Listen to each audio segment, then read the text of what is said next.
Hi, welcome to Newbies to Movies. I'm Tyler, And I'm Justin.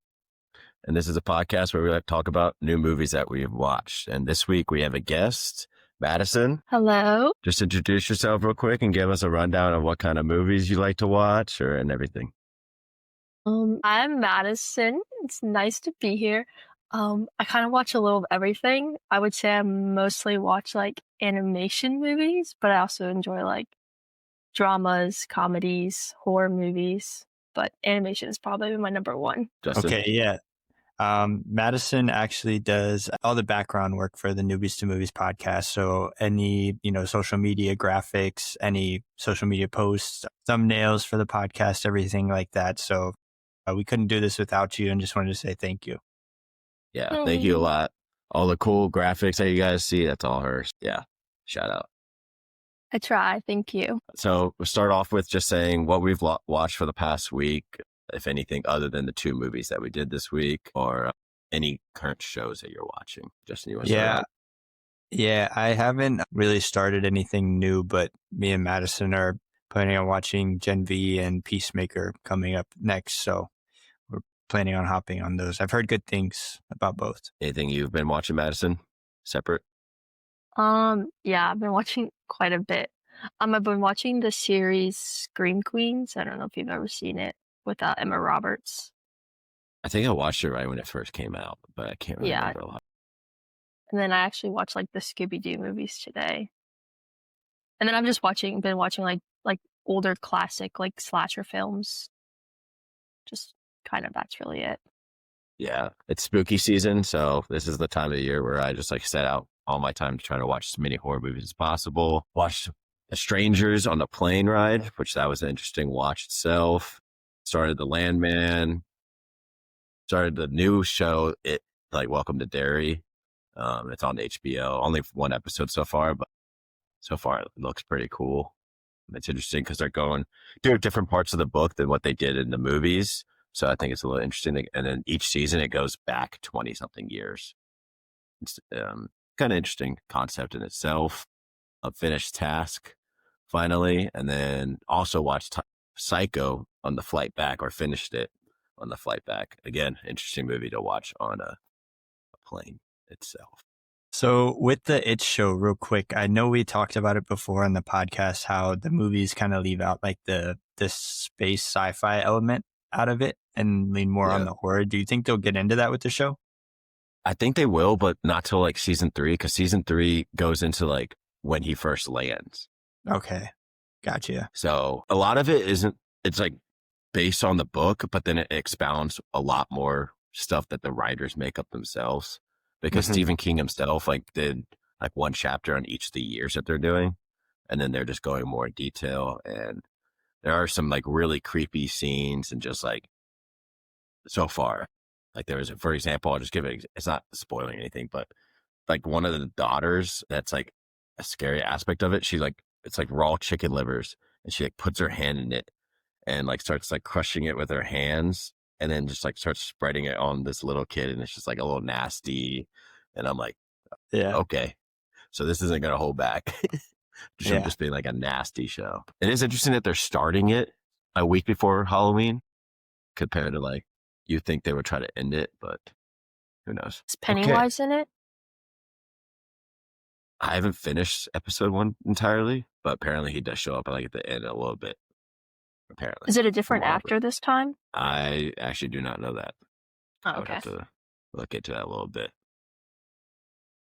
I don't think it is, though. I think Bill Skarsgård is in it. So this week we are doing slasher films. So 2 weeks ago we did monster movies that should kind of go after like the horror aspect of things. And this week we wanted to get back into the horror aspect, but then just go after classic genre of slasher films. So the movies that we did was Psycho, which has been widely renowned as like starting off slasher films, being like the original one that a lot of people base off of how slasher films go in the first place off of. And then we did a newer one, even though it came out 2011, You're Next. We decided to do these two ones to have a more new take on slasher films, but then also having the OG one, because we have not seen the OG one itself. I personally really like slasher films. I think they're really campy in itself, with that being said, if you're going to be like a really hard critic on these kind of movies, they definitely have a lot of plot holes. Yeah. Definitely a lot of like niche things. And that's where the campiness comes into stuff and where people like enjoy certain parts of it even more. Shout out to my Funko Pops because I have the Scream one. I have Freddy Krueger. And then I have Jason.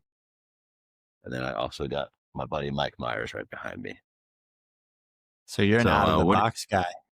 Some people would yeah. call that a pop sin. Nope. Funko Pop. So what do you guys think of slasher movies, like overall? Yeah, go ahead, Madison. I personally love them. Like, I enjoy watching them. I think they're fun. I've seen most of them. I've watched a lot of the newer ones. Like I said, I'm still going through like a lot of the classics, like Black Christmas and Alice, Sweet Alice, The Burning, things like that. I'm still like on my list to watch this week. Straight up, not for me, dude. Like horror movies in general, I don't like scary things. I'm a baby like that. But also I feel like the deeper meaning behind it is that like I really want to sit down and think a lot while I'm like watching movies. And I'm not going to say all the time, but a lot of time, like you were explaining, there is a lot of plot holes and a lot of lack of character development. And oftentimes they have to sacrifice those things to really get incredible horror scenes. And I just don't like that. Again, it's just a taste thing. Yeah. I just prefer movies like kind of like with Psycho, where you have to really think, sit down and understand characters and their motives. Yeah. No, horror is definitely not meant for everyone, I would say. And when we get into it, it could just be like, there's just a campiness factor to it that like you either enjoy or you don't. Because again, they're not going to go into expounding detail about explaining each of the person's backstory because they don't want you feeling sometimes too bad for the people because they're just going to kill them off anyways. Like when you walk into a horror movie, especially a slasher, you just fully got to expect almost everyone in that thing's about to. Well, I mean, that's like kind of the point of a slasher too. Like that's what makes a slasher, is you always have like the final girl or someone who makes it at the end and like they take on the quote unquote villain at the end. Yeah, but there always is give that final person good character development and make me want them to win. Because sometimes straight up, I'm like, okay, I don't care who wins this. It's interesting for sure. We'll get into it with the first movie that we do. But the final girl concept, I think it goes hand in hand with slasher films. I think a lot of the newer slasher films kind of go away from the final girl concept. You got like final guys, sometimes entities or groups that are finals. But I definitely like, you look back to Halloween, Nightmare on Elm Street, Friday the 13th, Scream franchises. They just have a bunch of final people, like final girl specifically. So I think that's just a very hand-to-hand concept itself, but cool. All right. So the first one that we're going to get into is You're Next. It's a 2011 film that directed by Adam Wingard. It's definitely a campy film, I would say, more than a domestically like indulging film like what Psycho is. It's definitely more of a culty, I would say, because it has a huge cult following. It's also a 79% on Rotten Tomatoes, which for a slasher film is actually really good. Most slasher films do not get the best reviews on Rotten Tomatoes, mainly because, the plot thing and everything. Most of those tomato critics really go after that. So, I'm a tomato critic. 2011, it came out in 2011 at a film festival, but it wasn't theatrically released until 2013. So it took 2 years for it to end up coming out, which I thought is also really interesting. They did it with those 2 years. Had a budget of $1 million, but made $27 million at the box office itself, which I thought was also really interesting. And kind of we can get into like some of the categories of why it probably looks like it does. But I'll start with plot. I gave it a 7 out of 10. Just like with any horror movie, it starts off with like just setting up the scene, right? And what it is like they're all going to their parents' house or a destination spot. I don't even think it's anything they're related to. Maybe I think it's a parents' like vacation house. Yeah, and for their 35 years, 35 years of marriage and all that. But you could just tell right away once the family meets, they all don't like each other, and because they're a rich family, they all don't like each other. All the significant others seem like they got nothing back their story except for the main girl, which is Erin. played by Sharni Benson herself. What do you guys think of the plot overall, or at least the setup? Go ahead, Matt. So I gave it a 7.5. Kind of like the same thing. I think it did like set it up in the beginning, like they were all going away, and then you kind of throughout you got like the kind of like the greediness and the betrayal of like the family members and like what they wanted and things like that. I thought it was a good story. See, I thought the setup was kind of promising, and it was leading me to like think, maybe I was changing my ways about these horror slasher movies, and I just found like no care in the world about any of the characters. I mean, there was like 4 characters that showed up like right before the dinner they had. Like the next scene was the dinner they had, and then arrows start flying through the window. And I'm like, so half the people at this table, I don't even remember their name, and one of them got shot in the back. One of them died. Like the sister died in like 2 minutes. You got to give me something to grab onto to be like, okay, well, what's going on? Why do I care that these people are dying? Because I just didn't. And I got to be frank about that. Yeah. Well, you got the 2 couples. So you got like the guy that's kind of just not a dick at the dinner table. I'm just gonna say it. He was a dick. And then he's just like talking to his daughter's like boyfriend like that, who's like a documentary guy. And then once he get like, and then he gets killed first, which I thought was actually perfect. I was like, all right, yeah, fuck. I don't know. He was like, yeah, I made a documentary like 3 years ago and I haven't really done anything since. And then another guy's just making fun of him for it. And I'm like, that's pretty funny. Yeah, but let that scene play out. Let them really like show the tension in the family. I thought they showed just enough of it to just get straight to the point, because they also set up the couple, the son and the daughter named Z, as like, I don't know, they seem a little off right away, right? When you look back at it, right when they're introduced, you're like, this girl does not look like any good. And then Erin just seems like the most innocent person out of it all. Like they were really giving her most of the backstory, I would say, and then the parents itself. And then they kind of make you feel bad. I would say if you were to feel any sympathy about any of the characters or really root for them, it is Erin. Because Erin is kind of put in this fucked up situation. And then towards the end of the movie, figured out that her boyfriend, who clearly like kind of grooms her a little bit, and then also she has to survive. But little did they know that she actually grew up in a camp to be able to do all that, and then fucking just takes them all. But then it ends in a crazy way of just getting shot by a cop anyways. Yeah. Yeah, that was what kind of blew me too, is like you did set up that character correctly, and then at the end you're just gonna shoot her. Like, I don't know. It seems kind of. What do you think, Madison? Yeah.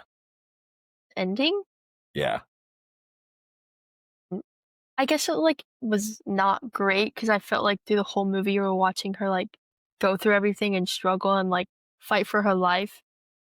And then in the end she's just like, oh, gone. You're like, well, why did I just waste all my time like rooting for her if this was just gonna how it ended? I mean, I enjoyed watching her throughout the entire film, but I just didn't like how they ended it. And then it was like she gasped, and then it was just like the title at the end. Yeah. So there's like 2 different types of horror, like especially slasher films for me. It's like the one that ends with the final girl and they're a really nice like part of their life and all that. And then there's the one where it ends like this and actually there is no winner. For example, Final Destination, all the movies end like that. The final people end up dying. Spoiler alert. And then you get into, there's another one that I just can't think of on the top of my head. It's either or. Oh, It Follows. That also ends in not the best way because it's like mystery about it. This one, the ending is full cultness. It's just like fitting right into that. It's just like, yeah, like this is a cult film in itself. But the reason why I gave it a 7 out of 10 is because I did hit it on the ending itself. I think it wasn't like a resounding great ending itself. And I think it would have been more interesting if they had her driving off, but then like you just gradually see a car following them as if like that wasn't the last of them. Yeah. I think that would have been more interesting. Yeah. For and example, it was clearly like, that cop's first day. Yeah. Yeah. I mean, what an idiot. Characters, I gave it a 5 out of 10. I had a lot of same issues like that. You have a lot with the horror films. The people that they kill off right away, they just don't really have much background other than like giving them one character type each. And that's about it. That's all you're going to get from them. The only person that has any like more story or any more plot development to them is Aaron and the boyfriend. Yeah, dude, the more I think about this is kind of just like Home Alone with Aaron being Kevin McAllister's older, more deadlier sister. A little bit. And that, not really because booby traps. The booby traps, but then you got the siblings that end up hiring them all just to get like the money out of like the killing the parents and all of them. And then the boyfriend, honestly, the boyfriend is the real villain of this entire movie. Yeah. I hate that guy. Dude, I mean, you just make a character like that too. Like he's more unlikable than any of them. At least the other one's got like the ego to like be there and do it themselves. Like he doesn't even have exactly the moral compass in his body to like, just be like, I'm going to hire a hit and then flee the scene. Come on. Yeah. And then still bring a girl with you for what reason? Yeah. Sick. Yeah.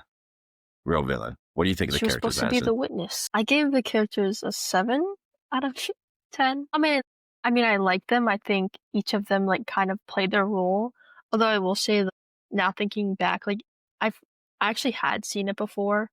And like watching it again, I guess you could kind of like catch on to the characters early on. So I think that's kind of what like threw me off is like you could kind of guess who was like going to be involved. Like from the beginning, I like saw them walk up and I'm like, okay, something's up with these two. Like it was clearly like you weren't thrown off or anything. Like it was clearly them. And then like the boyfriend too, he was kind of shady. Like at first I was like, maybe not. And then like, I was like, he's still acting really weird. And then he like disappeared for half of the movie. So, I really like the main girl, Erin. I thought she was pretty awesome. Mm-hmm. I think she's a really compelling final girl for me compared to a lot of others just because she's like totally different than everyone. Mm-hmm. Not even close to the same background as any of them. And they didn't know anything about her. Not even enough to where you think that one couple would have asked the boyfriend, hey, like, what is this girl that you're bringing? And all this like that. Like, the boyfriend didn't even know that this girl could like straight up kill people. Also, I felt like it was kind of her fault that the people upstairs died because she walked to the side room and they punched through the glass and tried to grab her. And then she like stabbed that guy in the arm into the windowsill and then went back out there and failed to tell them that there was another person. And I was like, what are we doing? We can't all talk to each other and like get on the same page before we come back and go our different directions again. To be fair, in my situation, so everyone there has known each other for a long time and she's like the newest one. She owes them nothing. And / she's in survival mode and she's just like, oh, fuck all. Like, I don't owe them anything kind of thing. I don't know. I guess you could point that out though. But when you get into cinematography, for what it was, I mean, it's $1 million towards a film. Not the most resources, I would say.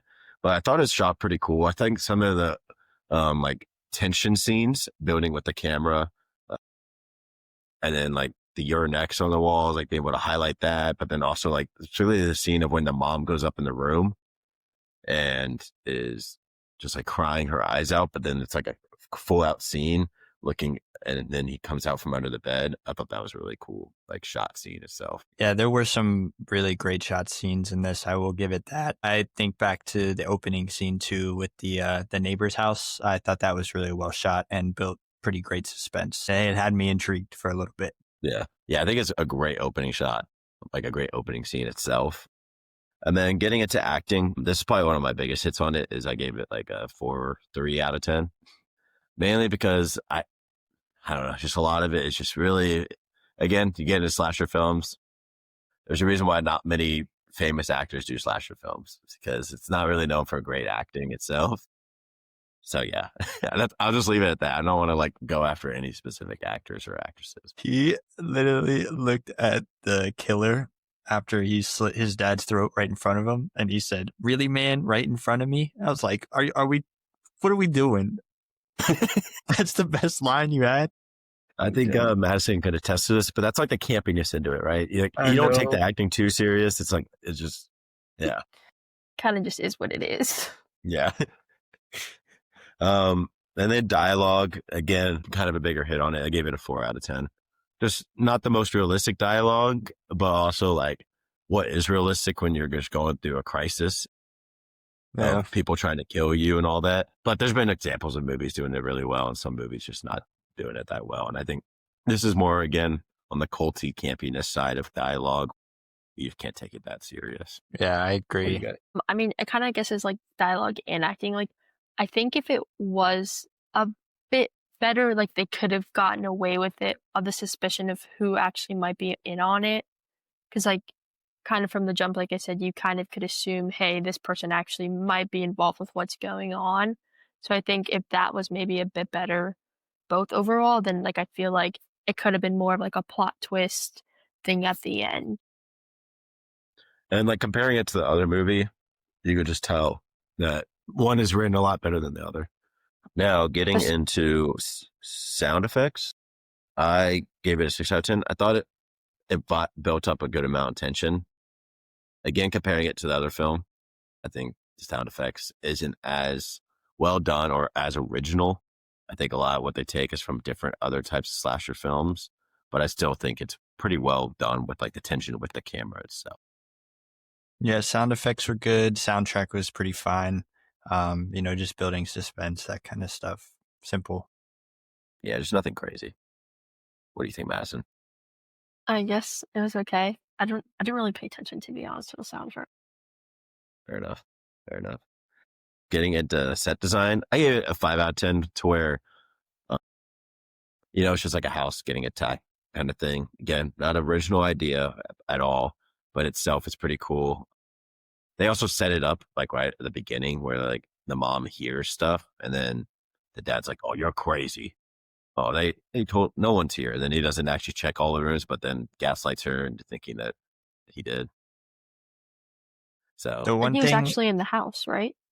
yeah, the one thing I'll give to slasher movies, but this one in general is felt like I was paying pretty close attention, and I can imagine filming over the course of days and months that it would be easy to lose track of like where certain weapons were dropped, where certain things were placed in one small environment like that. And I didn't catch anything that specifically stood out that was like, how did he get a knife that was in the other room 2 minutes ago? That anything like that. It was pretty cohesive, especially with the set design being so contained and small. yeah, for sure. Getting into directing, I gave it a 7 out of 10 to where I think it was really well directed. The additions that he made, for example, like the masks themselves, I think is a very original concept of like what kind of masks they are and what they resemble for each of the 3 different killers. And the opening scene itself, I thought was really cool and really set it up well. And then you ending with like the very same idea of like you're next. I know a lot of people have been asking for like a sequel for this since it came out, but it's one of those cult films that just, it never will because nothing's going to beat what it can set itself up to be. So what was the purpose of killing the neighbor at the beginning, besides like building tension in the movie? Explained it. I didn't Essentially, know. I missed it. pretty much it was like she was going to be the witness in the end. She wasn't supposed to go crazy and kill everyone. Essentially what it was supposed to be is like these crazy mass killers came and killed the neighbor and their family so that they could accept the inheritance. So you take that neighbor off too to make it not like a one set Yeah. thing. Okay. Probably kind of like a warm up for them too. I don't know. Before we Yeah. killed a lot of people, let's just kill this guy real quick who's just trying to get crazy on a whatever afternoon. But then editing, I gave it a 5 out of 10. Very same idea to where I don't think it's anything crazy special for a slasher film, but just done how it should be done. Nothing to like crazy highlight in itself, but nothing to really ding it against. So I think it's just average editing wise. Yeah, I thought the editing was fine. Pretty basic cuts, nothing spectacular, but it was good. I think getting into the overall theme, this is where the inheritance factor of like any slasher films, I can't think of any other inheritance factor in a slasher film specifically at the top of my head. I don't know if you can, Madison, but I think it is a really original concept. Yeah. A lot of the others have to do Okay. with more of like getting revenge. This is not really Yeah. like a getting revenge kind of thing. No, you could just tell that like the family was never really that close. They all don't really like each other. And what do you think of? They didn't even want to do it themselves, really. They just wanted to. They hired other people to do it. Kind of like, I would say, if there's any hit on that, it would be like there's just like question factor of like, oh, who are these killers? Why are they killing them? And then it kind of jumps into that, which I didn't expect when the first time I watched it. I thought it was just going to be these crazy people. And then when you rewatch it, you kind of see the whole setup like Madison was talking about. What do I you don't guys know. think? To me, it just seemed like a cop-out theme. Like, that's such an easy thing just to be like, of course, the family's rich, so he just wants the money. Like, give me some depth in the characters. Give me something that happened, like revenge. I'd prefer that over it any day. Just something to grab onto to be like, oh, I care about this. I don't care about their inheritance, so why do I care if they die or live? I don't know. For slasher films specifically, I just can't really think of many that do that. I could think of other thrillers that they've done that. But they don't end up actually killing everyone else. They end up just trying to set them up or some other way. That's just the way I view it. But I mean, it's happened before in real world. People just Yeah. kill everyone for inheritance. They get caught. Giving it an overall rating, I gave it a 6.4 out of 10. So 64 out of 100. This doesn't detail. I was really trying to get after it in like a critic way. That's why it's not as high, because I just wanted to really get down to the details. Overall, I really like this film though. Like, if you really like slasher films or horror films itself, I would recommend it. But if you aren't really into that and you're looking for like a really solid plot detail movie. Yeah, I gave it, we were a lot closer than I thought we'd be. I gave it a 5.8 out of 10. I just felt disconnected and unable to really invest in the characters. Pretty predictable plot, I felt like, and just felt hollow overall to me. Overall, I gave it a 7.5. I know it's probably high, but I really enjoyed it. Even like rewatching it, like it's still an enjoyable film. It's like one you can rewatch again and again, I feel like, and it's still good. Now, again, it goes into like a more part of like horror that Psycho won't really get into, where it's like very campy and very culty, which a lot of horror movies are kind of just categorized under. So, getting into our next movie, Psycho. Justin, take over the rest. Yep. Yeah. So I want to preface this kind of with like a story, I guess. I had no idea that I've heard Norman Bates referenced in like all of pop culture before, and I had no idea this was the movie it was from. I've heard it in songs and stuff like that before, and never had any idea. And my coworker told me like, "Oh, you know about like Norman Bates and everything in this," and I was like, "That's where I've been hearing this name from," and it's finally all coming together.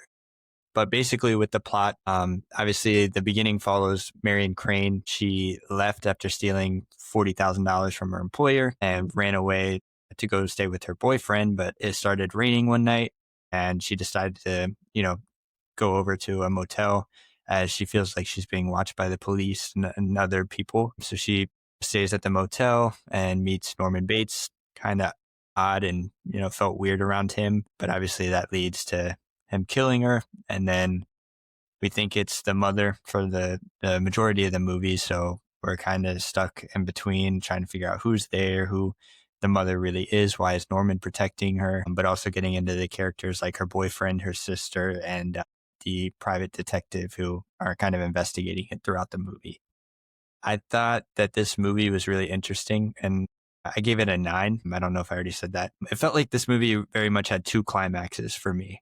It had the death of Marion Crane, and then it also had the turning point where you realize that Norman Bates is the mother. I thought the death of Marion Crane really left the audience uncertain about where the rest of the movie was going, because I think there was still like an hour and 10 minutes left in the movie, and you're kind of sitting there like, what's supposed to happen next? And I think it did a great overall job at having two climaxes, having two real big turning points in the movie. Yeah, I agree with the two climaxes that definitely has. Like, it's setting up like a final girl concept, like OG concept of like Janet Leigh or Marion Crane being that final girl. But then that doesn't happen. And then at that point, you think Norman Bates is just cleaning up for the mom that goes a little psycho. And then it gets into like the investigation of where is she? Where is she? And then Arbogast comes into it, and then Sam and Leela. So I thought that was really interesting. Matt, what'd you think?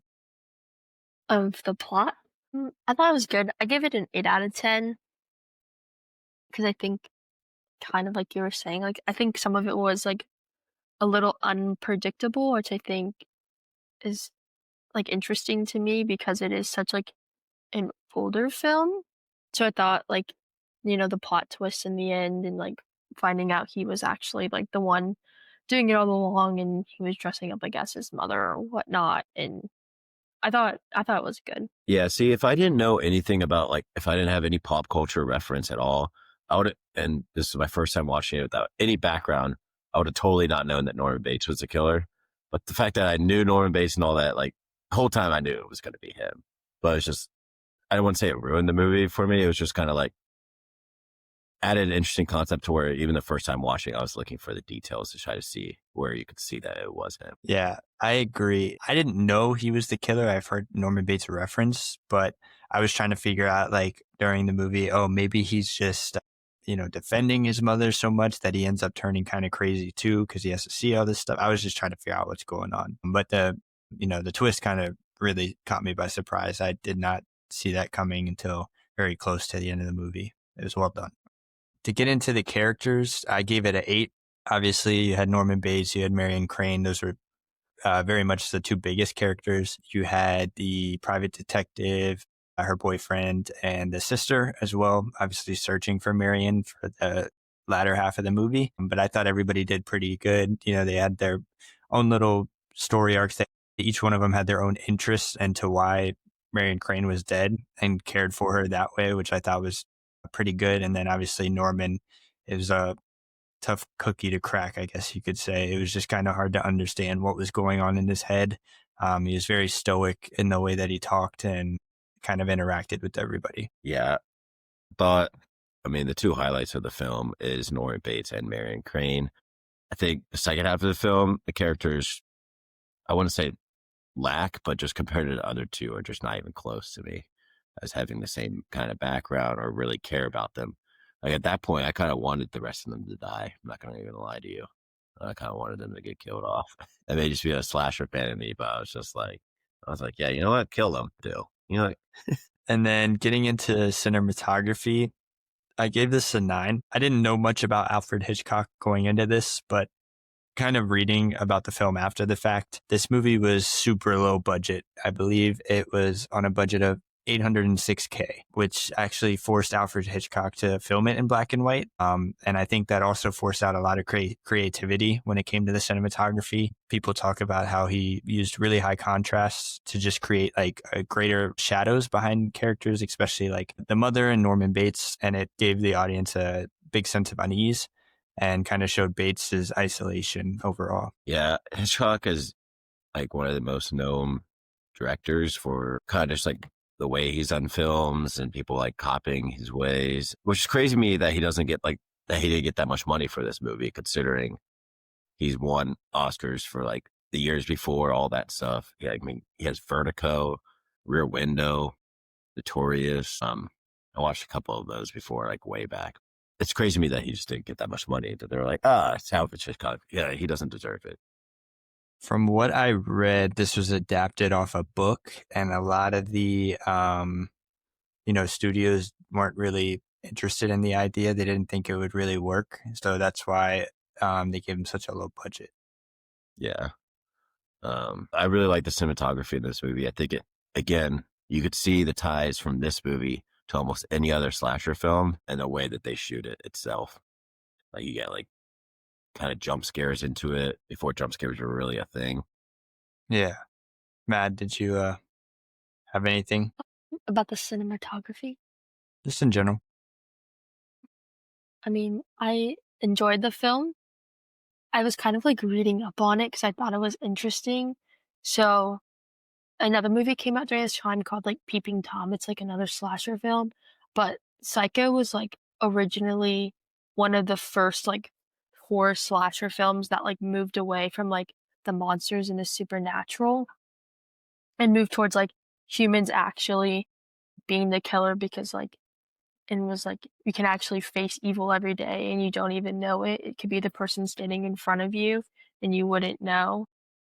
And then there was like I was reading too about how like it was interesting that they like killed off a main character like so early on. Like that was like another big thing that was like about the movie, because like it was kind of like you wouldn't expect it.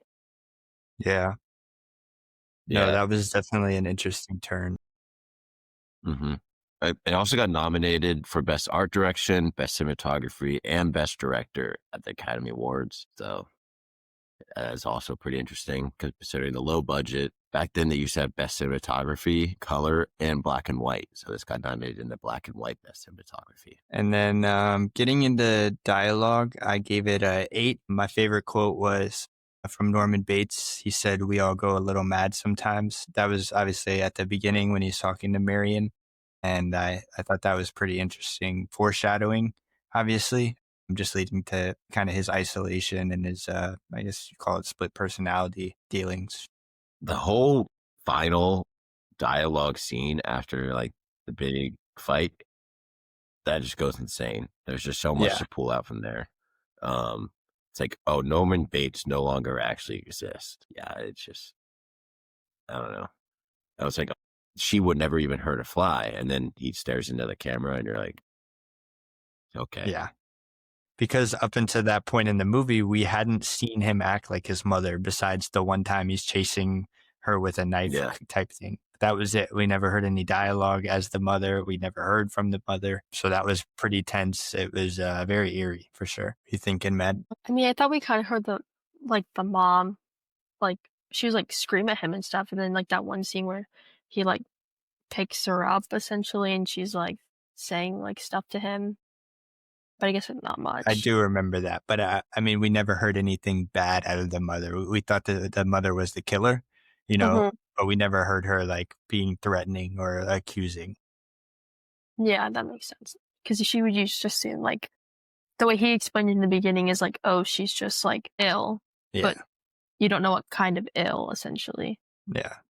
Just sounds like the crazy grandma down the block. Yeah.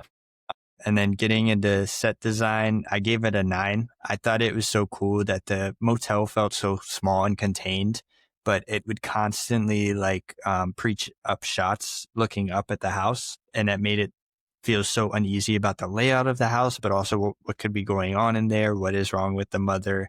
What's Norman's living situation like? You know, he's always taking care of probably the few people a year that come by that motel, but what's his situation kind of like? And throughout the movie, it kind of led us staring up that hill, wondering. I thought that was really neat. Yeah, especially the hill, that concept, and then 12 cabins, 12 vacancies, all that kind of stuff. And then how he set it up in his room right next to room 1. But then looking back at it, how like they explain how he felt attraction for Marion, and then immediately we see him walk away after looking at her through the peeping hole. And then he goes and kills her as a mom. I thought that was a really interesting concept to see like how quickly he could move back and forth in between those spaces. What did you think about the set design, Matt? I mean, I liked it. I liked how they would also go like back and forth between like what was happening at the motel and like what was happening with like the sister and the boyfriend and the private like detective and like things like that. And I thought that was like set up well. I don't know if this is just me, but I kind of did like the car scenes, like when they were driving, like, because, you know, back then they didn't actually drive. So I thought like how they had it set up was actually really nice. Yeah, it did look good. Especially like that scene where she was driving in the rain. I could not tell what was in front of her at all. I was like, yeah, she needs to like pull over or something. Well, also, it kind of confused me for a bit because I thought she was driving for a brick, but then like she wasn't even, but then they weren't even that far away. Like, I don't know. Were you guys confused by that? I was. Yeah, it was because he said like 15 miles, right? He was like, oh, it's like 10, 15 miles down the road. Wasn't she driving for 2 days? Like, where was that girl going? Like, did she already try to go back? Is that like the idea behind it, that she was already trying to go back because she said she was? Yeah, I don't know. I don't know. It had me confused. I was like, whatever, we're somewhere safe. Yeah. Like, did she like feel already caught by like the cops after falling asleep and all that she was like, you know what, maybe I should just go back home and like approach this head on. I don't know why I did what I did. And then maybe she was that close already. But then I feel like I she get, wouldn't have gone to the car dealership and like traded in her car and got a new car with California plates. yeah. Because that was like a whole other thing. Like she swapped her car and was like, no, it's fine. Just like give it to me. I want it. Just here's my money. Take it. Different time, I guess. I don't know. Yeah. It definitely confused me. I was confused how the cop came back because he went a different direction and then she pulled into like the little thing and he was just like there. I was like, where did he come from? For acting, I gave it an 8. I said, Anthony Perkins is great. He felt so calm and relaxed in the beginning that it like definitely couldn't be him. But then also Marion Crane was great at showing off a, slight sense of unease, but also like really vulnerable because she had very limited options that her character could choose from doing at that point. So she was kind of just open to anything. What do you guys think about the actors? I thought they were pretty good. Perkins, a big standout. But Janet Leigh, who plays Marion, it's her only nomination for Oscar is for this movie. She won a Golden Globe for it, but I thought for sure she would be more stuff looking into it. She isn't a lot of movies, but she isn't like a great award nomination person either as Anthony Perkins himself. So I think this is like their top tier stuff. I like the characters. I think they all kind of did add something to like the movie. I would like to describe Norman Bates as something like he's like charming, but like in an uncomfortable way, if that makes sense. Like he can definitely bring on the charm, but he also does make you kind of feel uncomfortable in like certain scenes. And then Marion, like the woman, like the whole like the shower scene, like the what's so big about that movie, like that felt like so like real. Like she was like actually like it was actually happening to her. Like it didn't feel like fake or anything. So I think the acting was really great. And even like the other like people, like her sister and the detective and things like that. Yeah, kind of on that. Yeah, go ahead. Just a shout out to Martin Balsam, who plays Albergast. He's also in 12 Angry Men. And I was like, I recognize that guy from somewhere. That's where I recognize him too. Kind of on what Matt was saying about that, kind of infamous shower scene now. I was getting into editing. I gave it a 9. That scene in particular, it said it had 78 shots in 45 seconds, which is so insane. crazy. Hitchcock kind of wanted to create like a disorienting and shocking effect without explicitly showing, somebody getting stabbed. But I do remember that watching it back, it was just kind of so shocking and like thrilling to see, you thought everything was okay. And now all of a sudden something's really wrong. And yeah. Yeah. I mean, you look back at I bet in the 1960s, if it was like a slasher film like it is now and showing way too much blood and all that, it wouldn't gain as much like attraction because no one wanted to see that probably back then. Now it's like there's a whole following for that kind of stuff. But I did think that was interesting. The cutting and then like also the editing with the music. Like I will say I probably had it a little bit too loud in my earbuds on the plane, but when it went off, I was like, oh my God, I need to turn this down for a second. It was killing my ears. And then for directing, obviously, Alfred Hitchcock's very well known. I give it an 8, especially for this movie. I think, he had so little available resources wise, especially with the budget to put together one of the best films of that era. And I'd argue probably one of the most highly recognized films of that century on a budget of $806K, just not comparing the two at all, but just both in the horror genre. Sinners this year had a $90 million budget. And it's just kind of crazy what he was able to do with something so little. No, what do you think about? I mean, it's Alfred Hitchcock. I've only seen a couple of his movies, but everyone talks about him being one of the OG original guys that just really set the tone for a lot what directors base their stuff off of nowadays. Like Nolan, shouts out Hitchcock, and then so does Martin Scorsese. I even think Bong Joon-ho specifically calls him out. Yeah. And then for soundtrack, I gave it a 7. I said it was pretty good for its time, especially it felt really nostalgic to that era. What'd you think about it? Honestly, I thought it was really unique in the way of the like tensions, like not the craziest sound, like a little bit there, but then like the very like intense sounds added to it.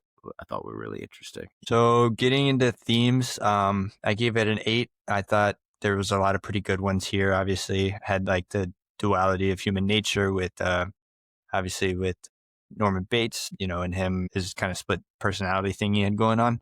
And then obviously the influence of family, overall moral compromise, and just the darker aspects of human psyche, especially for its time.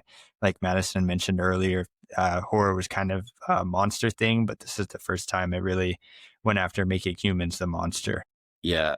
And getting into like what started off slasher films, really, it's the idea of like stalking people in a certain manner, which like this definitely does fit that category of like he's stalking her, slash like without her knowing, and then just killing a group of people.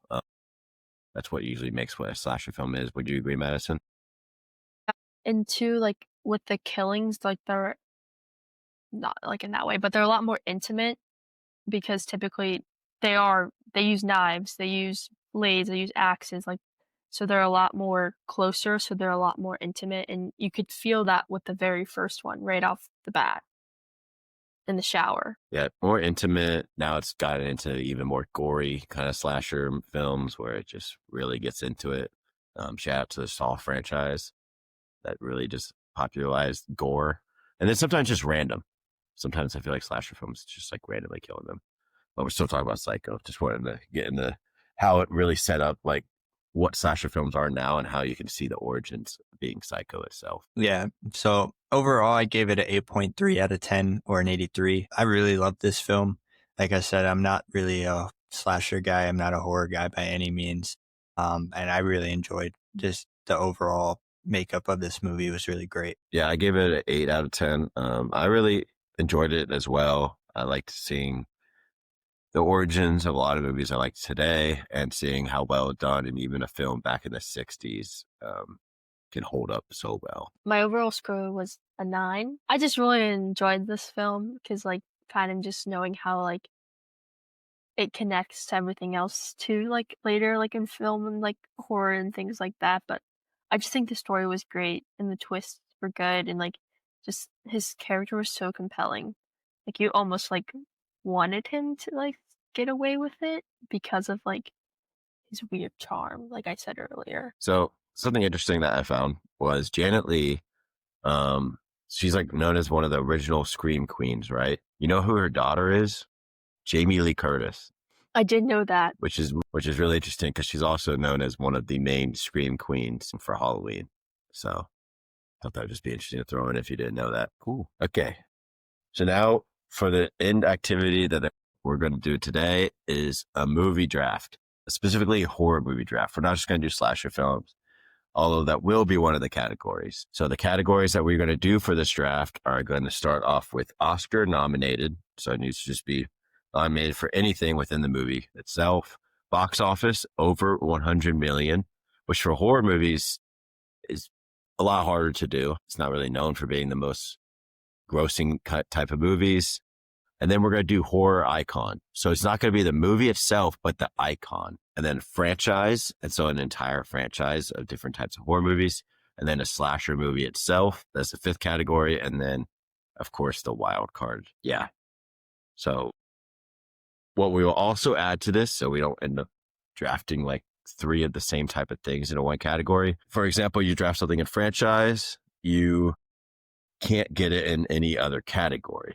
Same with horror icon. If you get it in there, you can't draft it anywhere else, or no one else can draft it. Does that make sense? Yeah. I think you can't draft like Halloween and then do like Halloween 2. Yeah. Or you can't do Halloween and then do Michael Myers. Does that make sense? Yeah. But like if you picked it and then I could pick it, nobody else can pick it. Yep. Gosh. I think it makes it a lot more interesting draft, and then also just a little more fun. I think we can highlight more films that are out there than just like some of the more common ones, but also makes it a little bit competitive. Cool. So I'll spin to see who gets to go first. And yep, of course it is. It's Justin. There it I is. always get it. I'm going second, and then Madison third. Cool. So I think with my first pick, I'm going to go with one of my favorite horror movies because it has well-developed characters and good plot.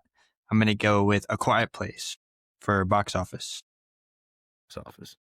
I really like this movie. This was like the first ever horror movie I went to see in a theater and like thoroughly enjoyed. I was like, wow. Obviously everybody talks about with this movie, the sound design is pretty intense. I think the first 15 minutes of the movie, nobody speaks a word. That takes a lot to do. John Krasinski also talks about how The Host, the movie we did a couple of weeks ago on the podcast, has a lot of influence on his movie, A Quiet Place. And I thought that was really interesting. Yeah, I really like The Quiet Place as well. Crazy movie experience to watch in the theaters for the first time. And it's created 2 movies after it's now, part 2 and a day 1. And they're apparently coming out with a part 3 within the next couple of years. It's about to be like a full-fledged franchise. Cool. So with the number 2 pick, I think I'm going to go with franchise because it's my favorite horror franchise. And I'm going to go with Scream, which I know Madison really likes. That was mean. It is my favorite horror franchise. I literally have a shirt with it on right here. Just saying how much I like it. I have my little buddy, Ghostface. All of them really are really well done. Other than Scream 3, I want to shout out Scream 3 for being so bad and being by far the worst one. Just wanted to point that out there. First 2 hold up so well. The first one holds up so well. It makes fun of the horror franchise while also being such an integral part of it, which I think is so cool.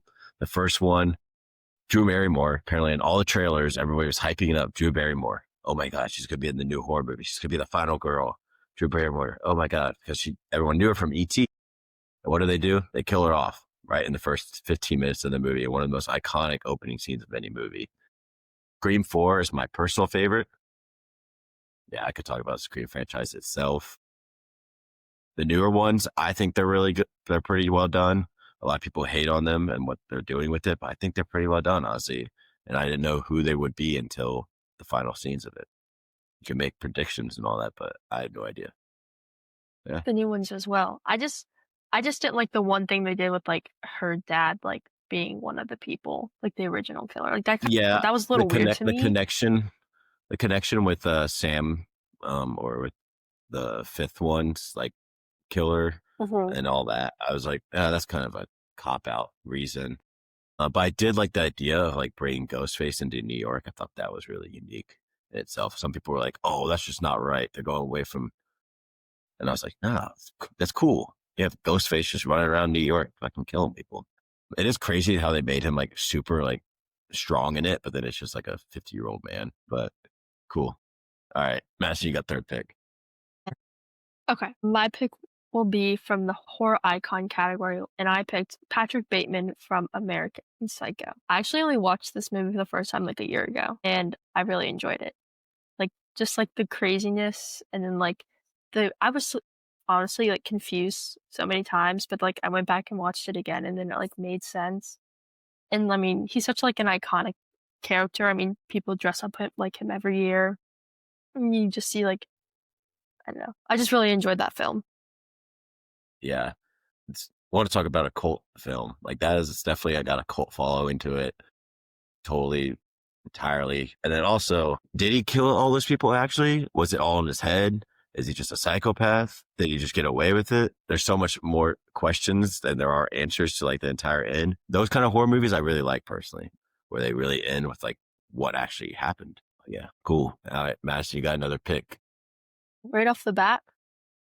Yep. Okay. Snake style. Then I'm going to go with box office, and I'm going to pick It 2017. I was like a freshman in high school when this came out, and I remember like having to go with my mom to go watch it in theaters because you had to feel like you couldn't go alone if you were a minor. And I've always just loved like It and like Pennywise, and like I love all the It movies. I remember trying to read the book like at that age, but like I just couldn't. Like I just didn't have the willpower to do it. But I really enjoy the movies and like everything they do. Yeah, I think I also really like, I think it's really well, I think the 2017 one's really well done. It's the highest grossing horror film of all time, in fact. But also, they made chapter part 2. There was a show all the way back in the 80s. They're making a new show on HBO about it. I think it has a really good following, and I think the book itself is really worth reading for anyone. I read it while on a Cancun trip, and I read it all within 1 week. And if you guys know anything about the book, it's like about close to 1,000 pages. Wow. So I just got really engrossed into it. It's definitely not for the faint of heart. The 2 things I'm scared of in this world, deathly, are snakes and clowns. So it always scares me because I just hate clowns. Okay, so it's my pick. I'm going to go with Oscar, and I'm going to go with Get Out. Yeah. That's a good one. I really like Get Out. I won. I'm pretty sure it won Best Original Screenplay. I think it's such a cultural, like, iconic film now that's been out for so long, and it holds up so well. Another 2017 film came out the same year as it, but I just think it's just so well done. What a crazy, like, debut for Jordan Peele to have. Yeah. Like, insane. And then backing up with Us and Nope. Still haven't seen it, but I do need to watch both of those. I've seen Nope, but I haven't seen, his 2 more horror-esque ones. I'm definitely excited to. Just got to find the time. Yeah. It's really special. Apparently a changed ending, which I won't get into because now that I know that you haven't seen it. But originally it had a different ending, and then test audiences didn't like it. So then he changed it last minute. But yeah, cool. For mine, I'm going to take Michael Myers for horror icon. I feel like he's just probably one of the most recognized horror icons, right next to Ghostface. And I'm honestly shocked he's still on the board here. Cool, dude.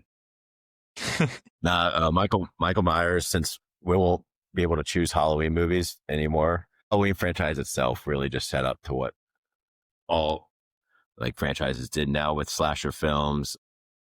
It's really sad that because the original new sequel to like Halloween that came out, I think in 2018, really well done. I really liked it. Then the 2 that followed on to be the 2 worst Halloween movies of all time. And I was like, man, that really sucks. Those were 2 good examples of how to not do a slasher film. Also, there was no need to be a recap to it. Like a sequel to that one and a trilogy. But Michael Myers himself, the boogeyman, call him what you want. Iconic. Yeah.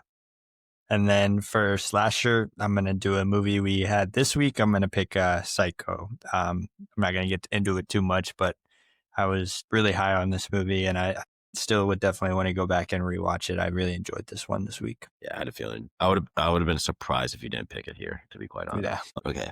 Where am I going to go with this? So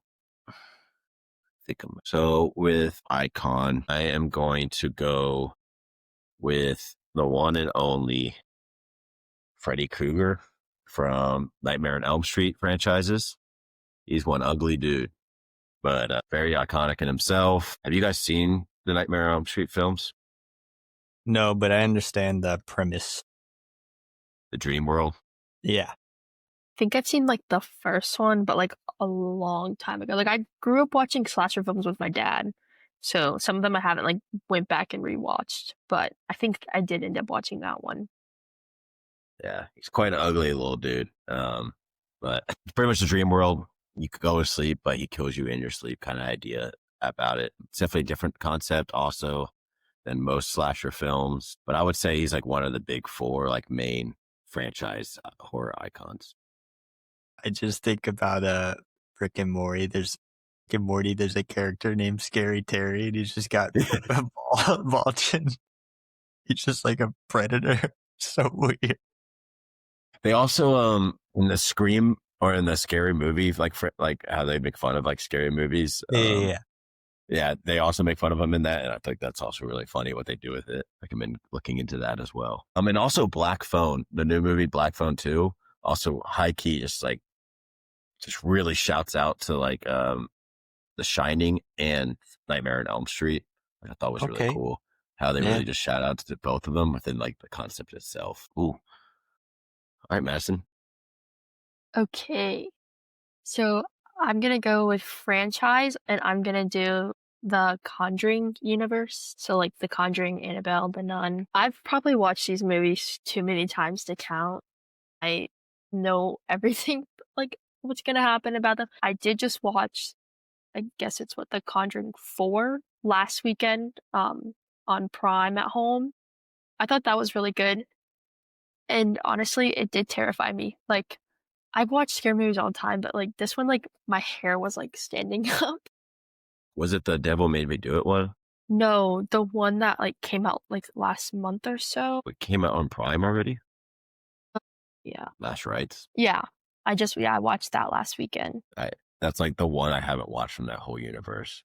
Because my fifth year, I watched all of them like in chronological order of when it happened in their universe, which was pretty cool. My favorite is still the original though, like the one that Yeah. started it all, the Conjuring.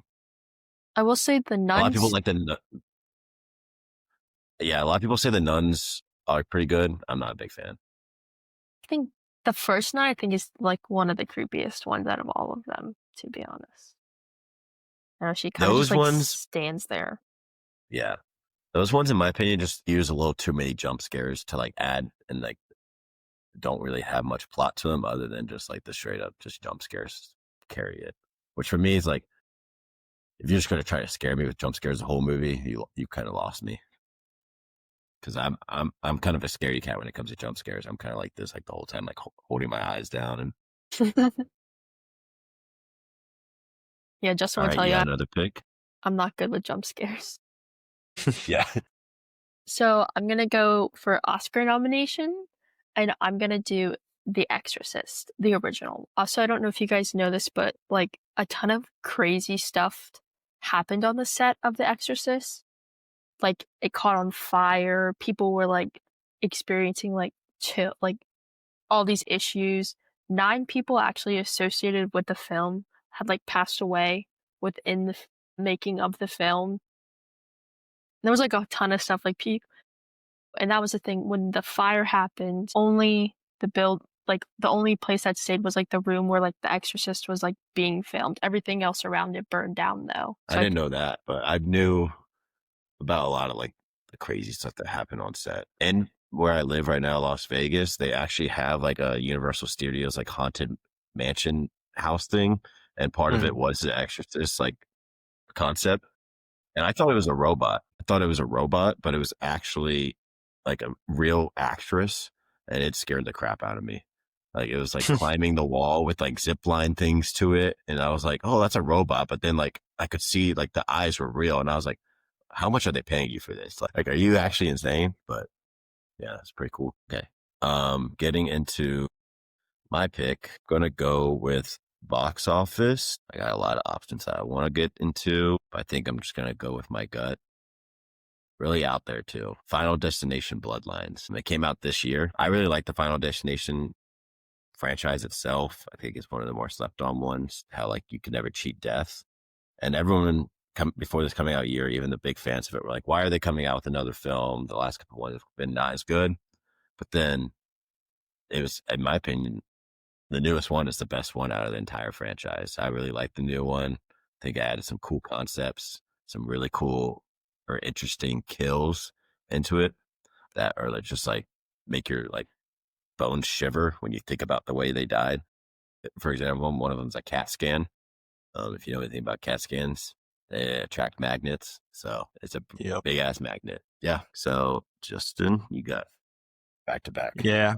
Kind of trying to figure out how to balance everything here. I didn't think I'd have this much movies that I wanted on my list still left. So I think what I'm going to do, just did a little research here. I'm going to take Jaws under franchise. And we set a premise before doing this that there had to be 4 movies, and I see 4 movies. Jaws 2, Jaws 3D, and Jaws The Revenge. So I'll take Jaws as my franchise. Obviously, different kind of horror than a lot of the ones we've talked about, but definitely established a kind of fear of the unknown horror. I think you would kind of call that genre. Just the fear of something that you can't see, you can't understand, but you know it's out there and you know it's coming. Yeah, it definitely did it for me as a kid. I was scared of sharks for a while. I think that this movie kind of created the fear of the ocean in a lot of people. Yeah. So I've already chosen this in like 2 other drafts, and I was like, I can't just choose this again. I got to be like a little unique. I can't have this in 3 other drafts. Need someone else give it some love and or not. Something about this, I don't think it holds up as a good franchise, only because I think the first one is an all-timer, while the other 3, and I've seen the other 3, are some stinkers. I'll tell you that. There's a reason why they don't come out with any more. So crazy take. I've never seen Jaws or any of them. Yeah, you're missing out. That's Steven Spielberg. Get on that. Yeah, just the first one. I mean, it's Halloween week, so you may as well just fit it in this week at some point, because it definitely is a horror movie. Yeah. And then for my Oscar, I'm going to go back to my old reliable, and I'm going to go to Bram Stoker's Dracula. Probably could have waited till the last round. It seems like everybody hates this movie except for me. I really like this movie. It was a great interpretation of Dracula and kind of got me into film and just studying film overall. So I got to attribute that to something. Yep. I still haven't seen it, so I'm going to keep taking it every draft till you watch it. All right. Madison. Wait, no, it's me. Slasher. All right. So for slasher, I'm going to go with, I hope this counts. I'm pretty sure it does. The Strangers. Yeah, it's a slasher. Yeah. Strangers is awesome. Super scary. The craziest part about it is they asked them, why are they doing this? And it's because they said, you're home. That's the reason why. It doesn't have to be a crazy concept of why a psycho wants to kill you. It's because you answered the doorbell, which is actually a really scary concept. It's built so well. It just sucks that everything else after it kind of sucks. That's why I wanted to pick it by itself, because Strangers itself. Rewatched it on the plane, and it had me scared anything, and I couldn't sleep for the rest of the plane ride because of it. Madison, you got your last 2 picks. My last 2 picks. Okay. Actually, you made that really easy for me because I was going back and forth between movies. So for slasher, I'm going to do Sleepaway Camp, which I believe came out in 1974. It's actually recommended to me, and I watched it like a week ago or like 2 weeks ago. And honestly, it was so great. I loved the whole thing. And like, I'm not even going to say anything because you need to watch it. Like the plot twist at the end, crazy. And then just like, it was just iconic. Like, I don't know how to explain it, but I really enjoyed it. And I think it's a great like slasher film. And for Wild Card, this movie only recently came out. Like, I think in 24, like really recent. I'm going to go with the movie Thanksgiving. It like revolves around obviously like Thanksgiving, and then it follows like a group of teens and things like that. I think even though it's named Thanksgiving, I think revolves more around Black Friday. Well, yeah, like Thanksgiving and Black Friday kind of, it's like those like two together. Yeah. Like, it goes after like consumerism. Yeah. One's revenge because of Black Friday, but like everything kind of revolves around Thanksgiving. Cause like he dresses up like the town mascot, like the pilgrim, and there's the whole like, there's also like no Thanksgiving films. Like I can't really think of more than like 5 Thanksgiving films. So, and the whole feast scene, like that was disturbing, but I understand it. Yep. All right. So my last pick for Wild Card, which we'll get into honorable mentions later. But there's a lot that I want to take. But I feel like if there's not an A24 film on this, it's just not doing it right. So I'm going to go with Hereditary on here for my wild card. A24 is an example of like modern horror. Some people will think is either done really right or really wrong, where they have these concepts that are a lot deeper than what original slasher or horror films were really about. For example, like Strangers, like I just said, they killed them because they were home. Hereditary, it really dives deep into like family loss, tragedy, trauma, and what it does to yourself and how you can turn against each other if you don't treat it the right way. It's a super dark, deep film, but I really enjoy it. Yeah. Yep. And with my wild card, I'm a sci-fi guy. And so take a horror sci-fi here. I'm going to go Alien. I think it's, regarded as one of the best like sci-fi franchises overall, but also just that first one had such a horror aspect to it. Was really creepy. The xenomorph is something like we've never seen before, especially for that time. And I think that's a pretty awesome horror movie. Mm-hmm. Agree. I really like the Alien franchise. It's like gonna be. I was thinking about drafting that at some point, but I also got in the last monster movie draft, so I was like, I got to diversify out here. Got to be a little different, but cool. Okay, so we'll go over the teams real quick.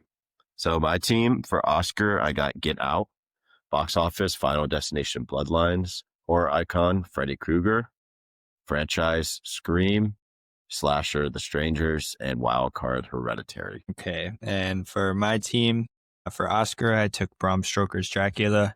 For Box Office, I took A Quiet Place. For Horror Icon, I took Michael Myers. For Franchise, I took Jaws. And for Slasher, I took Psycho. And Wild Card, I took Alien. For Box Office, I took It. For Oscar nominations, I took The Exorcist. For Franchise, I did The Conjuring universe. Horror Icon, I did Patrick Bateman. For Slasher, I did Sleepaway Camp. And my wild card was Thanksgiving. We'll put this poll up on our Instagram and our different platforms and see who won. Thank you for listening for this episode. Watch some scary movies this week, guys. It's right before Halloween, before we get into Christmas season and or Thanksgiving, even though there's not many Thanksgiving movies. But thank you for listening. Bye.